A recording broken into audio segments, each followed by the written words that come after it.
Menyingkap praktik jual diri sebagai budak di sejarah Romawi kuno.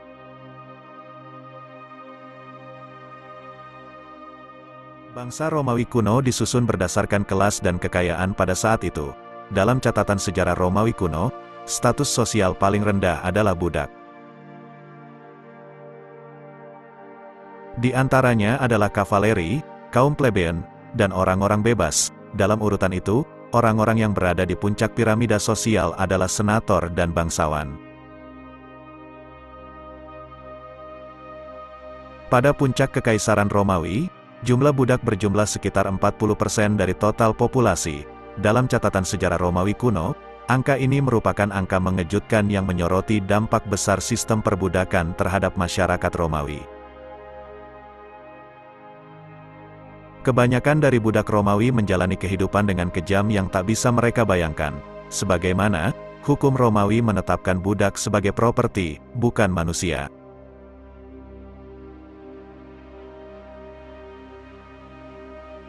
Namun perbudakan di zaman Romawi kuno bertanggung jawab atas sebagian besar keberhasilan masyarakat, dan masyarakat Romawi yang terlahir bebas sebenarnya sangat bergantung pada budak untuk menjaga dunia mereka tetap berjalan efisien.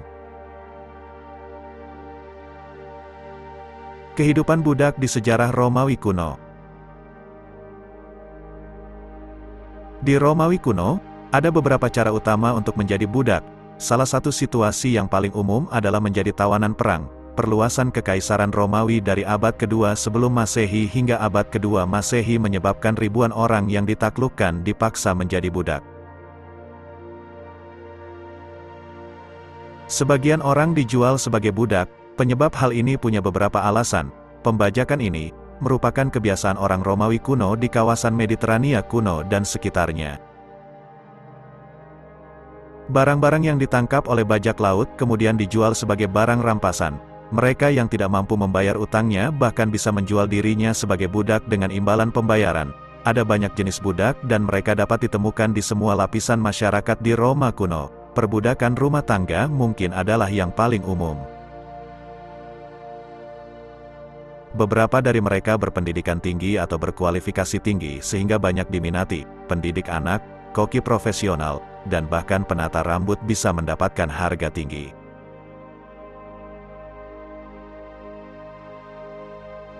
Ada orang-orang yang kurang beruntung dilahirkan sebagai budak. Para ibu budak terpaksa menyerahkan anak-anak mereka kepada pemiliknya segera setelah mereka lahir. Tidak jarang pemilik budak mendorong hubungan antar budak guna menambah jumlah budak.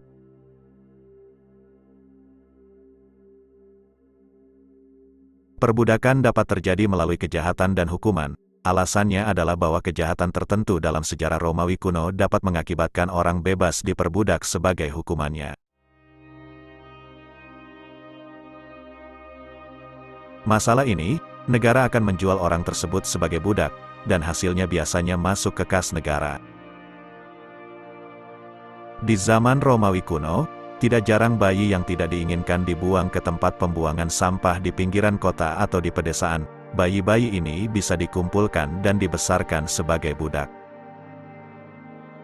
Kebanyakan budak diperdagangkan di seluruh kekaisaran, dari Inggris di utara hingga Suriah di timur.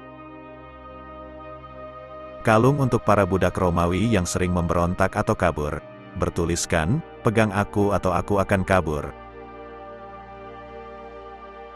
Pada masa awal Kekaisaran Romawi kuno, rasio budak terhadap orang yang dilahirkan bebas di kota Roma diperkirakan adalah 3:1, merupakan hal yang biasa bagi eselon atas masyarakat untuk memiliki budak. Menurut Plutarch, Konsul Republik Marcus Licinius Crassus memiliki begitu banyak budak sehingga dia memiliki 500 budak hanya untuk memperoleh dan membangun kembali propertinya. Namun, tidak jarang warga negara memiliki banyak budak selain mantan budak mereka. Memiliki seorang budak adalah simbol status dan kekayaan yang dicita-citakan hampir semua orang di Roma kuno. Bukti perbudakan.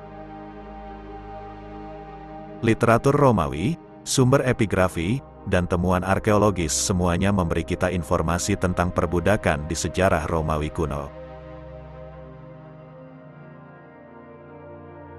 Meskipun surat-surat Pliny the Younger secara khusus memberikan materi yang sangat bagus tentang perbudakan, terdapat juga batasan-batasan penting dalam karya-karya yang dihasilkan oleh para elit masyarakat Romawi. Seperti Pliny, banyak orang cenderung mengidealkan. Sayangnya, tidak ada satupun literatur yang masih ada yang ditulis dari sudut pandang siapapun yang benar-benar menjalani kehidupan sebagai budak Romawi. Seperti yang akan kita lihat, prasasti tersebut memberikan beberapa bukti bagus tentang hubungan antara budak, mantan budak, dan mantan majikan. Penggalian arkeologi di kawasan budak juga sangat informatif. Dalam catatan sejarah Romawi kuno, status sosial paling rendah adalah para budak. Hukum Romawi menetapkan budak sebagai properti, bukan manusia. Misalnya, reruntuhan amfiteater, tempat pertarungan budak gladiator dan tawanan perang, membentang dari Inggris kuno hingga Turki.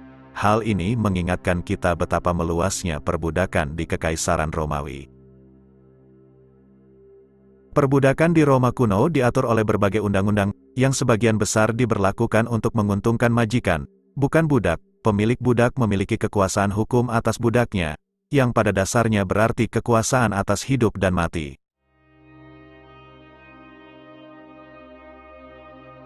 Beberapa budak mencoba melawan perbudakan dengan melarikan diri atau menyerang majikan mereka. Hukuman bagi mereka yang tertangkap sangat berat. Jika seorang budak menyerang atau membunuh majikannya, tidak hanya pelakunya tetapi seluruh keluarga budak tersebut dapat dieksekusi.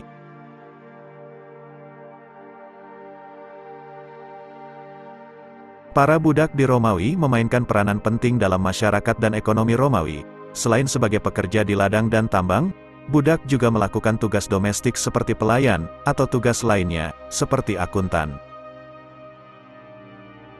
Terima kasih telah menonton. Kita lanjut di video berikutnya.